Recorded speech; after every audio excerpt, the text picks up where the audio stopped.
नमस्कार, स्वागत है उन सभी का उद्भव क्लासेस पर जो यूपी, टीजीटी, पीजीटी परीक्षा में चित्रकला विषय को अच्छे अंकों के साथ उत्तीर्ण करना चाहते हैं।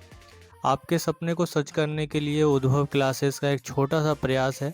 इस सीरीज़ में हम कला के विभिन्न प्रश्नों पर चर्चा करेंगे जो परीक्षा के लिए उपयोगी हैं, और इसके साथ ही इस सीरीज़ को ज़्यादा से ज़्यादा शेयर ज़रूर करें और अपना प्यार दें ताकि हमारा मनोबल बढ़े और हम भविष्य में लाइव प्रश्नों का मैराथन ला सकें और ज़्यादा से ज़्यादा प्रश्न आप तक पहुंचा सकें।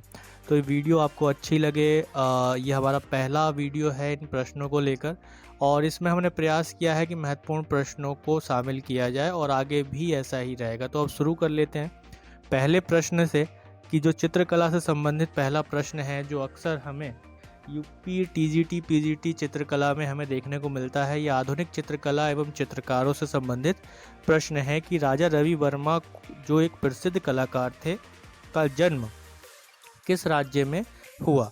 महाराष्ट्र, पंजाब, बंगाल या केरल? तो यहाँ पर उत्तर होगा हमारा केरल। केरल में राजा रवि वर्मा का जन्म हुआ जो कि 29 अप्रैल को। कब हुआ? 29 अप्रैल 1848 को राजा रवि वर्मा का केरल के एक छोटे से कस्बे किलिमनूर में हुआ। कहाँ हुआ? किलिमनूर में हुआ। और वे अपने विस्मय पेंटिंग के लिए जाने जाते हैं जो मुख्यतः रामायण महाभारत काव्यों के इर्द गिर्द घूमता है। तो इसमें अगर हम देखें तो ये राजा रवि वर्मा जी का चित्र है। अगले प्रश्न की ओर बढ़ते हैं कि राजा रवि वर्मा का जन्म 1848 में इस स्थान पर हुआ?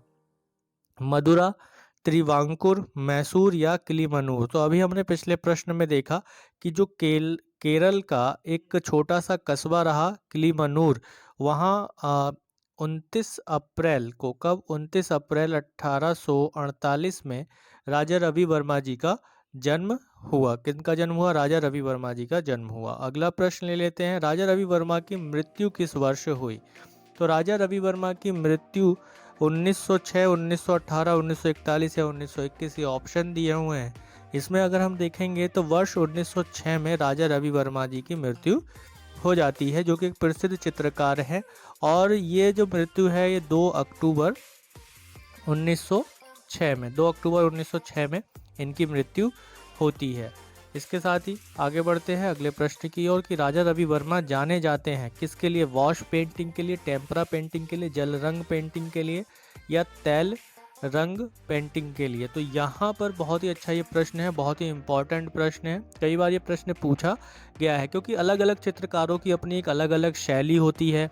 उनकी चित्र बनाने का जो तरीका है वो अलग अलग होता है, और वो इन्हीं चित्रकारों या इन्हीं शैलियों के माध्यम से जाने जाते हैं। तो राजा रवि वर्मा जो जाने जाते थे वो तेल रंग पेंटिंग के लिए जाने जाते थे। तो राजा रवि वर्मा तेल रंगों की पेंटिंग या तेल चित्रण विधि के लिए जाने जाते थे। इन्होंने भारतीय जीवन और परंपरा को एक नई कला के द्वारा प्रतिष्ठा दिलाई, जिसमें तेल रंगों का आधुनिक चित्रकला के रूप में प्रयोग करने का सर्वप्रथम श्रेय जो दिया जाता है वो राजा रवि वर्मा को ही दिया जाता है। तो आधुनिक चित्रकला में प्रयोग कर जो तेल रंगों का उपयोग किया वो राजा रवि वर्मा ने किया। भारत में जो सर्वश्रेष्ठ या सर्वप्रथम श्रेय इनको दिया जाता है इसके लिए। तेल चित्रण विधि में चित्र बनाने वाले विख्यात भारतीय चित्रकार थे। तो अभी देखिए ये प्रश्न भी बहुत ही अच्छा है। तेल चित्रण विधि, अभी तेल चित्रण विधि हमें पता है कि इसमें जो शुरुआत की भारत में वो किन्होंने की? राजा रवि वर्मा जी ने इसकी शुरुआत की। तो सीधी सी बात है कि जो विख्यात भारतीय चित्रकार होंगे तैल चित्रण में, वो कौन होंगे? तैल चित्रण विधि में राजा रवि वर्मा ही तैल चित्रण में होंगे। अब इससे एक और तरीके का प्रश्न हमारे सामने बन सकता है, जैसे तैल विद्या में कार्य करने वाले प्रथम भारतीय चित्रकार थे, है या है? तो भारतीय चित्रकार हैं कौन? तैल विद्या में कार्य करने वाले जो प्रथम भारतीय चित्रकार हैं वो कौन है? राजा रवि वर्मा है। एम.एफ. हुसैन, सतीश गुजराल, रणवीर सिंह बिष्ट ये नहीं है। राजा रवि वर्मा तैल विद्या में कार्य करने वाले प्रथम भारतीय चित्रकार के रूप में जाने जाते हैं। इसके साथ ही अगले प्रश्न की ओर बढ़ते हैं। एक और तरीके का प्रश्न बन सकता है। अब यहाँ पे देखिए प्रश्नों का क्रम कैसा होगा, आंसर तो एक जैसा ही है, लेकिन यहाँ पर हमें देखना है कि प्रश्न अलग अलग तरीके से कैसे पूछ लिए जाते हैं। और ये टीजीटी, पीजीटी उत्तर प्रदेश की जो कला की परीक्षा है उसमें अलग अलग रूपों से इनको पूछा गया है। तो 20वीं शताब्दी के प्रारंभ में किस चित्रकार की कृतियां तैलीकृत की गई? तैलीकृत की गई। अब देखिए यहाँ पे भी तैलीकृत की बात आ रही है, तो कहाँ? राजा रवि वर्मा। यानी कि जब भारत में ऑयल पेंटिंग की शुरुआत हो या तैलीकृत या तैल चित्रण विधि की शुरुआत हो रही है या इसके लिए विख्यात राजा की बात की जा रही है या पहला चित्रकार भारतीय कौन पूछा जा रहा है, तो वो कौन हो जाएगा? वो राजा रवि वर्मा यहाँ पर आंसर हो जाता है हमारा। तो 20वीं शताब्दी के प्रारंभ में अगर हम देखें तो 20th सेंचुरी के स्टार्टिंग में राजा रवि वर्मा ने यूरोपीय चित्रकला और तैलीय चित्रों के तकनीक से प्रभावित होकर अपनी कृतियों को तैलीकृत किया। यहाँ पर अब सीधी सी बात है कि जो राजा रवि वर्मा प्रभावित हुए वो कौन से चित्रकला से प्रभावित हुए? यूरोपीय चित्रकला से वह प्रभावित हुए। इस चीज़ को भी हमें ध्यान रखना है। तो यूरोपीय चित्रकला की जो ऑयल पेंटिंग्स थी उनसे वो अधिक प्रभावित हुए और उन्होंने भारतीय जो चित्रकला थी उसमें तैलीय चित्रकला को और यूरोपीय स्ट्रक्चर को या यूरोपीय कलाकृति को शामिल भी किया। वहीं चलते हैं अगले प्रश्न पर। तो विख्यात चित्रकार राजा रवि वर्मा ने तैल चित्रकला सीखी। अब देखिए अभी हमने यहाँ पर देखा कि यूरोपीय चित्रकला है तैलीय चित्रकला और यूरोपीय चित्रकला से प्रभावित थे वो। अब यहाँ पर प्रश्न है कि विख्यात जो चित्रकार राजा रवि वर्मा थे उन्होंने तैल चित्रकला या कहाँ से सीखी? तो यहाँ पर ऑप्शन हो जाएगा कि भाई सीधी सी बात है कि यूरोपीय व्यक्ति होंगे तो ईवी हैवेल होंगे या थियोडोर जैनसन होंगे। तो यहाँ पर जो आंसर हो जाता है हमारा क्या हो जाएगा? Theodore Jansen. तो राजा रवि वर्मा चित्रकला के लिए प्रसिद्ध व्यक्ति हैं और वे विदेशी चित्रण पद्धति और ख़ासतौर पर यूरोपीय और तैलीय चित्र शैली की चित्रकला बनाते थे। राजा रवि वर्मा यूरोपीय शैली में भारतीय विषयों पर चित्र बनाने वाले पहले कलाकार थे। तो यहाँ पर ध्यान रखना है इस चीज़ को भी। एक प्रश्न ऐसे भी बन सकता है कि यूरोपीय शैली में भारतीय विषयों पर चित्र बनाने वाले पहले कलाकार कौन है? राजा रवि वर्मा है। और इन्होंने यूरोपीय शैली में चित्र बनाने के बारे में या तैल चित्रकला के रूप में जो इन्होंने सीख ली वो किससे ली? थियोडोर जैनसन से इन्होंने इस शैली को सीखा और इससे शिक्षा ली। और इनकी जो चित्रकलाएं हैं मुख्यतः पौराणिक, धार्मिक और राष्ट्रीय भावना से प्रभावित रहती है। थियोडोर जैनसन जो थे एक डच चित्रकार थे, प्रसिद्ध डच चित्रकार थे। ये डच जो देश है वहाँ से आते थे। इसके साथ ही अगले प्रश्न की ओर बढ़ते हैं। रवि वर्मा जाने जाते हैं पौराणिक चित्रों के लिए, प्राकृतिक दृश्य चित्रों के लिए, पशु पक्षी चित्रों के लिए या ऐतिहासिक चित्रों के लिए? तो यहाँ पे बहुत अच्छे से कंसेप्ट को क्लियर रखना है। बहुत से कैंडिडेट कंफ्यूज हो जाते हैं पौराणिक में और ऐतिहासिक में, तो यहाँ पर ध्यान रखना है। बहुत ही खूबसूरत प्रश्न है ये। आंसर क्या होगा? पौराणिक में। पौराणिक यानी कि भाई जैसे रामायण है ना, महाभारत है या अन्य जो कुछ कथाएं हैं जो भारतीय ग्रंथों में या पुराणों में समाहित हैं, लिखी गई हैं, उन पर आधारित होते थे राजा रवि वर्मा के चित्र। लेकिन जो स्टाइल होता था, उनको बनाने का जो तरीका होता था वो यूरोपीय होता था, है ना।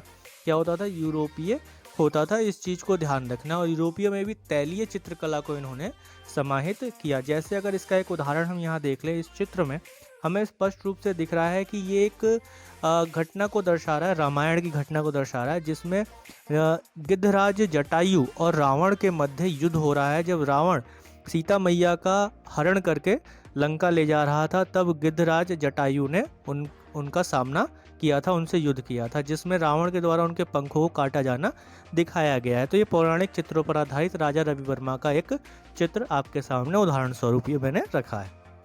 अगला जो प्रश्न है वो कहता है कि राजा रवि वर्मा ने भारत में सर्वप्रथम स्थापित किया। देखो, भारत में सर्वप्रथम इन्होंने जो स्थापित किया, क्या स्थापित किया? आर्ट स्कूल स्थापित किया, ओलियोग्राफी प्रेस स्थापित किया, आर्ट गैलरी किया या आर्ट स्टूडियो किया? तो यहाँ पर जो उत्तर होगा आपका वो होगा ओलियोग्राफी। ओलियोग्राफी सीधी सी बात है, अभी हमने बताया कि ये जो है तैल विधि के चित्रकार हैं, है ना, तैल विधि के चित्रकार हैं। तो ओलियोग्राफी प्रेस की इन्होंने स्थापना राजा रवि वर्मा ने की थी। ठीक है, राजा रवि वर्मा ने ओलियोग्राफी प्रेस की स्थापना की। कब की थी? 1884 ईस्वी में की थी। कब की थी? 1884 ईस्वी में इन्होंने इसे खोला और इसे लोथोग्राफी प्रेस के नाम से जाना गया। किस नाम से जाना गया? लोथोग्राफी। आप लोग ये सब नोट डाउन भी कर सकते हैं। लोथोग्राफी प्रेस के नाम से जाना जाता है इस प्रेस को। और इन्होंने बड़ी मात्रा में प्रेस में पौराणिक चित्रों की प्रतियां निकाली, जिन्हें ओलियोग्राफ कहा गया। तो ओलियोग्राफ प्रेस की स्थापना भारत में सर्वप्रथम जो की वो राजा रवि वर्मा ने। सीधी सी बात है, तैलीय चित्रण विधि को लाने वाले भी कौन है? राजा रवि वर्मा है। इसके बाद अगला प्रश्न ले लेते हैं कि किस चित्रकार के लिए के चित्र रंगमंच से युक्त है? रंगमंच से युक्त है। तो रंगमंच यानी कि हम ये देखते हैं कि उनके जो चित्र हैं ये रंगमंच पर खेले जाने वाले नाटक से प्रभावित है। यानी सीधी सी बात है, जो पौराणिक कथाएं हैं या जो विचार हैं वो सब हमें कहाँ देखते हैं? वो सब हमें थिएटर में दिखाई देते हैं। थिएटर पर गहरा प्रभाव हमें दिखाई देता है कि उस समय बम्बई दौरे के दौरान उन पर जो है पारसी और मराठी थिएटर का गहरा प्रभाव पड़ा। और इसका प्रत्यक्ष उदाहरण हमें उनके चित्रों में भी देखने को मिलता है। जैसे शकुंतला, कृष्ण, शिवाजी, मीराबाई, ध्रुव और अष्टवक्र, शंकराचार्य, भीष्म, अर्जुन, सुभद्रा, विश्वामित्र, जटायु, भानुमति आदि ऐसे विभिन्न प्रकार के जो थिएटर होते थे उनको भी उन्होंने अपने चित्र में उकेरा। तो यहाँ पर जो उत्तर हो जाएगा कि चित्र रंगमंच से जो युक्त हुए वो किसके हुए? राजा रवि वर्मा के चित्र हुए। तो यहाँ पर भारतीय सिनेमा थिएटर या प्रसिद्ध भारतीय कैलेंडर आर्ट से वे प्रभावित रहते थे। इसके साथ ही आगे बढ़ते हैं। शकुंतला वियोग किसकी कृति है? शकुंतला वियोग किसकी कृति है? बहुत ही खूबसूरत प्रश्न आया ये भी कि जो भाई शकुंतला वियोग है वो किसकी कृति है? तो यहाँ पर आंसर होगा राजा रवि वर्मा। शकुंतला वियोग किसकी कृति है? राजा रवि वर्मा की कृति है। तो राजा रवि वर्मा ने भारतीय जनजीवन और पौराणिक विषयों पर चित्रण किया। इस चीज़ को हम पीछे एक एक करके क्लियर करते हुए आ रहे हैं। और इनके चित्रों की जो प्रतिलिपियां हैं अधिकांश घरों में पाई जाती थी। जैसे शकुंतला वियोग है, शांतनु एवं मत्स्य गंधा है, अर्जुन एवं सुभद्रा है, प्रणयरत जोड़े हैं, गंगा अवतरण है, रावण और जटायु है, सत्य हरिश्चंद्र, दूत के रूप में कृष्ण, कुलीन महिलाएं आदि राजा रवि वर्मा की जो है प्रमुख चित्र हुआ करते थे। तो राजा रवि वर्मा के प्रथम गुरु उनके जो मामा हुए राजा राज वर्मा हुए। ठीक है, ये भी ध्यान रखना है। जो इनके प्रथम गुरु हुए, प्रथम गुरु के रूप में कौन हुए? राजा राज वर्मा जो कि इनके मामा श्री थे। ठीक है, जो कि इनके मामा श्री थे। तो राजा रवि वर्मा ने थियोडोर जेनसन तथा दक्षिण भारत में भ्रमण के लिए आने वाले अन्य यूरोपीय चित्रकारों से भी कला की शिक्षा प्राप्त की थी। आगे बढ़ते हैं, अगला प्रश्न लेते हैं। उससे पहले बता देते हैं कि ये शकुंतला वियोग का एक दृश्य है जो राजा रवि वर्मा द्वारा चित्रित किया गया है, जिसमें शकुंतला बैठकर एक राजा का जो है इंतजार कर रही है, शांतनु का इंतजार कर रही है, अपने प्रेम का इंतजार कर रही है। इसके बाद अगला प्रश्न है, मशहूर चित्रकला शकुंतला के बारे में सही जवाब का चयन करें।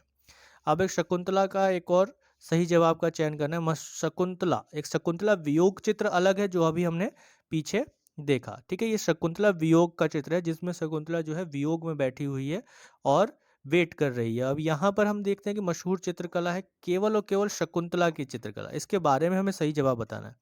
ये जो शकुंतला का चित्र है उसमें पीछे की ओर मुड़कर कांटा हटाने का बहाना करती हुई महिला दिखाई गई है, या एक महिला और एक हंस को दिखाया गया है। इसमें एक दीपक के साथ एक महिला को दिखाया गया है, या हाथ में बीड़ा लिए एक महिला को दिखाया गया है। तो यहाँ जो आंसर होगा आपका, जो शकुंतला के बारे में अगर पूछा जाता है तो आंसर होगा पीछे की ओर मुड़कर कांटा हटाने का बहाना करती हुई महिला। इस चित्र को आप इसमें बहुत आसानी से समझ सकते हैं और देख भी सकते हैं कि ये चित्र है शकुंतला का, जिसमें आप देख रहे हैं कि वह पीछे मुड़कर पैर से कांटा हटाने का बहाना कर रही है। तो जो शकुंतला की पेंटिंग है वो राजा रवि वर्मा की है, ये ध्यान रखना है।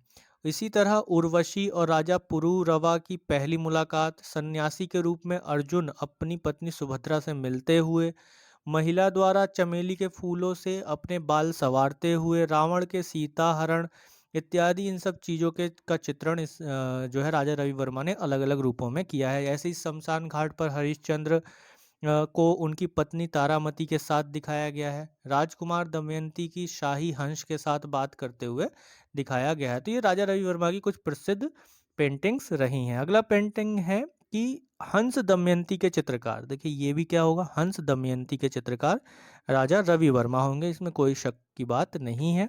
ये वो चित्र पेंटिंग्स हैं जो अक्सर हमसे पूछ ली जाती है। तो हंस दमयंती की जो चित्रकला है वो राजा रवि वर्मा की सबसे अधिक प्रसिद्ध कृतियों में से एक है और इसे राजा रवि वर्मा ने 1899 में 1899 में तैलीय रंगों से बनाया था और इसे मद्रास फाइन आर्ट प्रदर्शनी में पहली बार दिखाया गया। इस चित्र में राजा रवि वर्मा ने पाश्चात्य तकनीक का, यानी कि जो यूरोपीय तकनीक है उसका बहुत ही अच्छे से उपयोग किया था और यूरोपीय शैली के चित्रों को एक अभिव्यक्त होते हुए इसमें आकर्षक रूप भी राजा रवि वर्मा ने दिया था। और इस चित्रकला में जो रूढ़ भारतीय कला है के विरोध स्वरूप जो है परिलक्षित इसमें दिखाया गया कि कैसे यूरोपीय चित्रकला भारतीय चित्रकला में शामिल हो सकती है।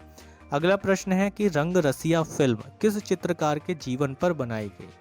तो डीपी रायचौधरी, अंजलि ईला मेनन, एमएफ हुसैन या राजा रवि वर्मा? तो देखिए रंग रसिया जो फिल्म है, ये रंग रसिया फिल्म का प्रदर्शन नवंबर 2008 में किया गया था।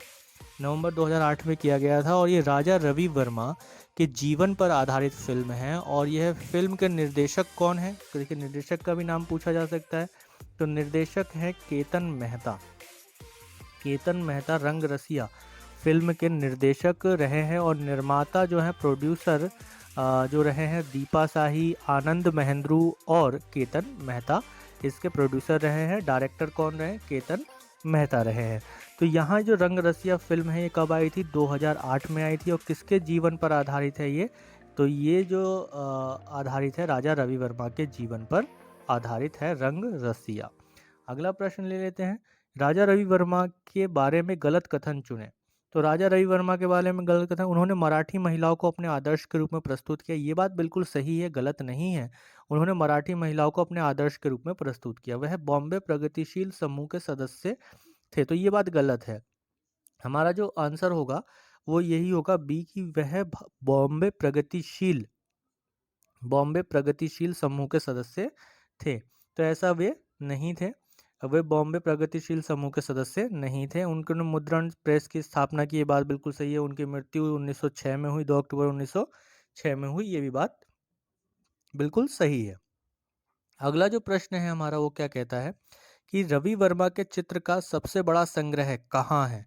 प्रिंस ऑफ वेल्स में, राष्ट्रीय संग्रहालय नई दिल्ली में, सलार जंग संग्रहालय हैदराबाद में या चित्रा आर्ट गैलरी त्रिवेंद्रम में? तो ये प्रश्न भी बहुत ही महत्वपूर्ण प्रश्न है। कई बार ये यूपी टीजीटी और पीजीटी में पूछा भी गया है। आंसर क्या होगा इसका? सलारगंज संग्रहालय हैदराबाद। तो सलारगंज जो है संग्रहालय है, म्यूजियम है हैदराबाद में, वहाँ पर इसे जो राजा रवि वर्मा के जो चित्र हैं बहुत बड़े पैमाने पर जो संग्रह है उसको रखा गया है। अगला प्रश्न है, असीत हलदार किस आर्ट कॉलेज के प्रिंसिपल थे? असीत हलदार किस आर्ट कॉलेज के प्रिंसिपल थे? पटना, कलकत्ता, लखनऊ या दिल्ली? तो आंसर क्या होगा यहाँ पे? लखनऊ। तो असीत हलदार वर्ष 1925 में लखनऊ कला एवं शिल्प महाविद्यालय के प्रिंसिपल के रूप में नियुक्त हुए। तो हलदार इस विद्यालय के प्रथम भारतीय प्रिंसिपल रहे हैं। इस चीज़ को भी ध्यान रखना है कि लखनऊ आर्ट कॉलेज के प्रथम भारतीय प्रिंसिपल कौन रहे हैं? असीत हलदार रहे हैं, जो कि ये कॉलेज कहाँ है? लखनऊ में स्थित है। तो इससे पहले असीत हलदार जो थे वो शांति निकेतन के कला भवन में प्रधानाचार्य के रूप में काम कर चुके थे। इसके अलावा महाराजा स्कूल ऑफ आर्ट्स जयपुर में भी हेड मास्टर के रूप में काम कर चुके थे। इसके साथ ही अगर हम थोड़ी सी चर्चा असीत हलदार जी के बारे में कर लें तो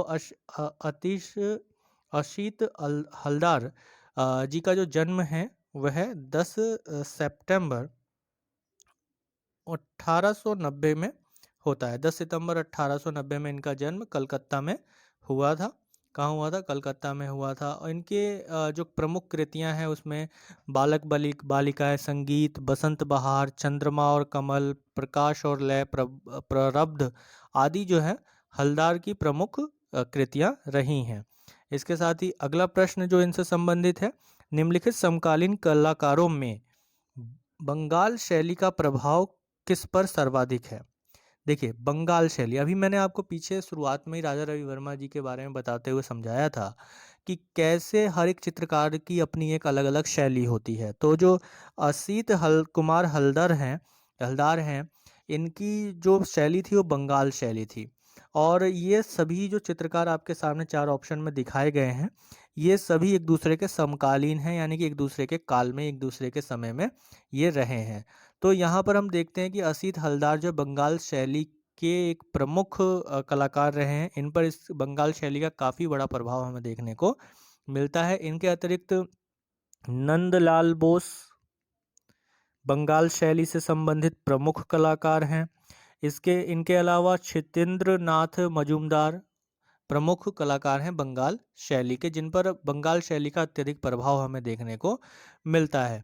वहीं अगर राजा रवि वर्मा के साथ इनकी तुलना कर लें यहीं पर, तो राजा रवि वर्मा पर पाश्चात्य कला का प्रभाव है, यानी यूरोपीय कला का प्रभाव है, जो हमें भारतीय चित्रकला की धारा में देखने को मिलता है। और असीत कुमार हलदर पर किसका? बंगाल शैली के चित्रकला का या बंगाल शैली का प्रभाव हमें ज़्यादा देखने को मिलता है। तो इस चीज़ को हमें अच्छे से देखने समझ में आ जाना चाहिए। जैसे अगर हम देखें तो नंदलाल बोस और सुरेंद्र नाथ कर के साथ मिलकर अ, असीत कुमार हलदर ने जोगी मारा के चित्रों को तैयार किया था। जोगी मारा के चित्रों को, अजंता की प्रतिलिपियां तैयार की, और हलदर ने समेंद्र नाथ गुप्त के साथ मिलकर जोगी मारा के चित्रों को भी तैयार किया था। इसके साथ ही अगले प्रश्न की ओर बढ़ते हैं कि हलदर की मधुरता का महान स्मारक कौन सा चित्र है? हलदर की मधुरता का महान स्मारक कौन सा चित्र है यहाँ पर? तो the flame of music, Saraswati, Mahakali संगीत या कृष्णराज नृत्य। तो यहाँ पर ध्यान रखना है कि हलदर की मधुरता का महान स्मारक, प्रश्न बहुत बार बना हुआ है, मोस्ट इंपॉर्टेंट क्वेश्चंस हैं, और ऐसे ही इंपॉर्टेंट क्वेश्चंस आपको आगे भी मिलते रहेंगे। शेयर कर दें, सब्सक्राइब कर दें चैनल को, जो लोग जुड़ते जा रहे हैं, जो भी कैंडिडेट, जो भी अभ्यर्थी जो यूपी टीजीटी पीजीटी कला के लिए तैयारी कर रहे हैं, वो लगातार हमसे जुड़ते रहें, शेयर करते रहें। कमेंट में अपने विचार जरूर रखें कि आगे हम जो हैं किस किस प्रकार के प्रश्नों को शामिल करें, कौन कौन से कला में किन किन क्षेत्र से हम प्रश्नों को लेकर आएँ।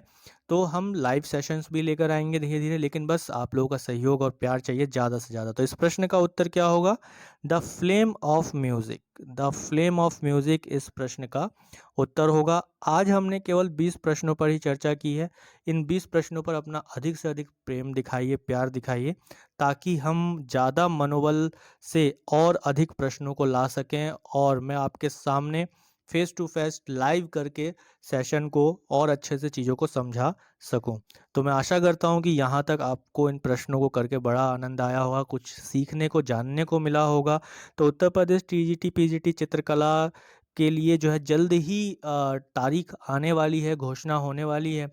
तो सभी लोग तैयारी जरूर शुरू कर दें, थोड़ा थोड़ा ही सही, लेकिन तैयारी ज़रूरी है, क्योंकि जब एक साथ एग्ज़ाम की डेट आती है तो हम लोग इधर उधर भागने लग जाते हैं, और उस भागदौड़ में हमारी तैयारी उस रूप में नहीं हो पाती है जिस रूप में हमें हमारे लक्ष्य तक वो पहुंचा सके।